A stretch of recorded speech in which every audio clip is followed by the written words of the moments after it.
Let's start with Harry Potter and the political themes. Why should you care? Well, it makes a difference whether these are fundamentally about liberty in terms of being novels, or whether they're ambiguous about liberty and mixed, right? Because if they're one and not the other, you could misstate what is fundamentally in the books as far as the liberty themes. So let's talk about that. I want to start with the themes that are obviously pro-liberty. First is they have a very strong anti-tyranny story. Voldemort's rise closely parallels the rise of Hitler in World War II.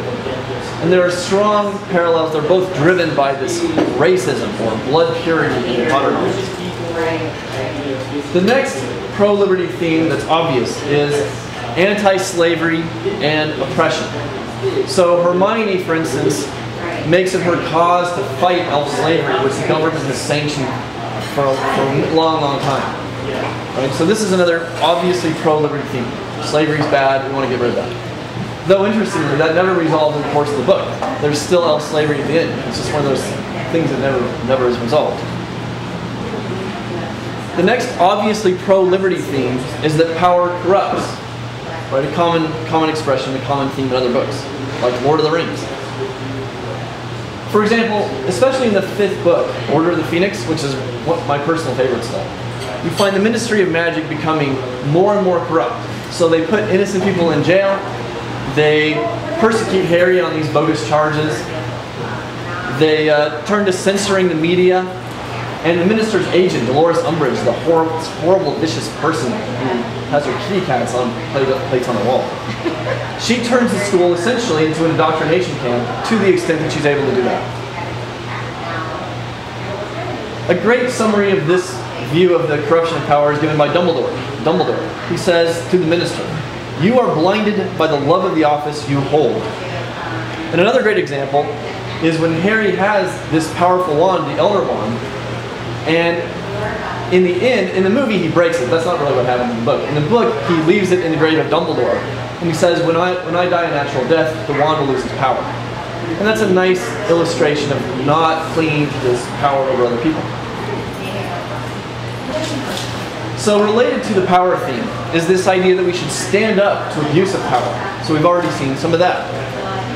One of my personal favorite scenes is when the minister goes to Harry. And he says, well, look, why don't you play along with the ministry and make everybody feel good and make them feel like we're doing the right thing here and we're fighting against Voldemort. And Harry says, basically tells him off. He says, you're doing things that are inappropriate, jailing people wrongly, and I'm not going to play games here. And I think that's a wonderful scene. The students get together and form Dumbledore's army, which is they're teaching themselves how to defend against the dark arts because it's not allowed in the school now. Against school policy, against the ministry policy. So another great example of standing up to power and basically not doing what you're told. Of course, the Order of the Phoenix, right, which fights Voldemort, they are working outside of the ministry, basically. Both when the ministry becomes corrupt, and then later when the ministry falls under Voldemort. They're acting totally outside the established government as this sort of rogue rebel force. And then so Dumbledore again has a nice summary of this attitude of standing up to power. And in this scene, the ministry is coming to arrest him. And he says, you seem to be laboring under the delusion that I'm going to, what is the phrase, come quietly.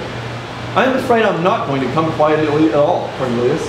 And he doesn't, he escapes instead.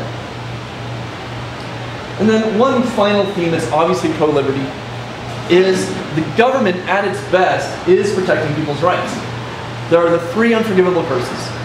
While magically you can hurt other people, torture them, or control them, put them under your power, or kill them in the worst case. If you commit one of these curses, you get a trip to the prison, and this is what the government accomplishes. So that's a good thing, right? We want the government to protect people's rights from vicious criminals.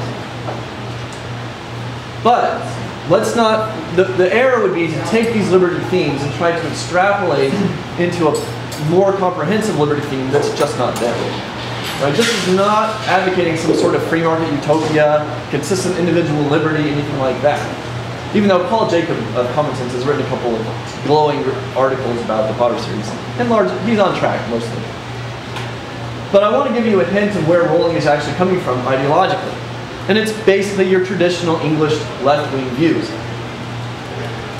So in 2008, she told the Telegraph, the following regarding her £1,000,000 gift to the Labour Party. Here's what her comment was regarding that gift. I believe that poor and vulnerable families will fare much better under the Labour Party than they would under a Cameron-led Conservative Party. Gordon Brown has consistently prioritized and introduced measures that will save as many children as possible from a life lacking in opportunity or choice. The Labour government has reversed the long-term trend in child poverty and is one of the leading EU countries in combating child poverty.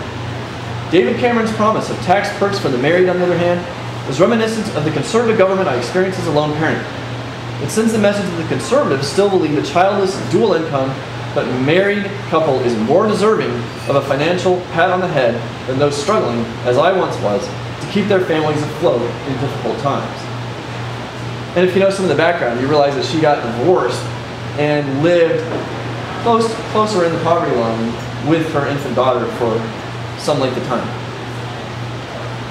In the 2002 Scotsman, Rowling said something else about the roots of some of her ideas anyway, or some of her influences. She said, "My most influential writer, without a doubt, is Jessica Mitford. When my great aunt gave me Hans and Rebels when I was 14, she instantly became my heroine. She ran away from home to fight in the Spanish Civil War, taking with her a camera that she had charged to her father's account. I wish I had had the nerve to do something like that. I love the way she never outgrew some of her adolescent traits, remaining true to her politics. She was a self-taught socialist throughout her life. I think I read everything she wrote. I even called my daughter after her." So here she's more interested in how she lived her life rather than the socialist politics. But in fact, this lady was a member of the Communist Party for a while, and obviously took that very seriously. So we should be careful in trying to read too much into these books if we're coming from a free market approach, okay? So now I want to talk more about the ambiguous liberty themes in the Potter novels. There's no obvious welfare state in the wizard world. And in fact, we see family and friends helping out people in need, like Lupin's son in the end of the book, or even Harry with the Weasleys. But is that her message about that there shouldn't be a welfare state? No, I don't think so, because this is in the context of a government that's very mixed, right? It's the government sanctioning of slavery. So maybe the message is instead, well, this is not a very enlightened government. The next ambiguous theme is that of the regulatory state. To operate a type of magical movement, you have to get a license. The Ministry of Magic regulated cauldron thickness. You have to get a license to become an animagus, turn into an animal. Of course, we see that heroes of the novels blatantly violating these rules, right? So that's why it's ambiguous. Harry's own father turns into an animal, an unlicensed animal. Dragon breeding is controlled. Of course, Hagrid totally ignores that rule too. There's a ban on venomous tentacula seeds, but the Weasleys ignore this rule and use it for one of their jokes in their joke shop. So this is ambiguous. There's a regulatory state, but the characters don't really seem to take the rules too seriously, usually. But a part of this is the wizard segregation law, right? The wizards enforce segregation from the non-magical world. And in fact, it's against the law to enchant regular non-magical articles, such as a teapot or something. Now, the motivation for this is good in the sense that they don't want muggles to use something in a dangerous way. But you can't even inform a muggle what it does and then enchant it for him, right? Or use it only for yourself. There's also raids. If you illegally enchant an artifact against the law, the Ministry of Magic will come and raid your house and take it from you by force. And in fact, the Weasley's father, Arthur, one of the great heroes of the stories, is one of the ringleaders on these raids, right? That's his job. Even though he himself gets away with breaking the law, basically, because he finds these convenient loopholes that lets him do his little projects, right? But he still raids other people for roughly the same thing.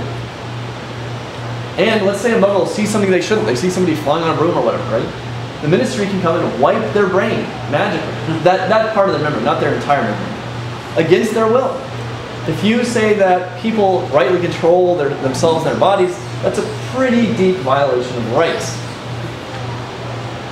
But we shouldn't make too much of this, right? Because it's mainly a plot device where Rowling is building a parallel wizard world alongside a real world. In fact, there's real dates alongside our dates that match when the Harry Potter events occur, right? So it's a fun way to pretend that there's this wizard world alongside ours we don't really know about.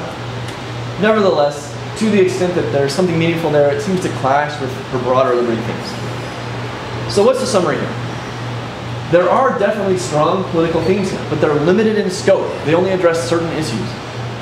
And many things like the regulatory state are ambiguous. Overall, though, these novels are overwhelmingly pro-liberty and anti-tyranny, and this is one of the big reasons that I love the novels.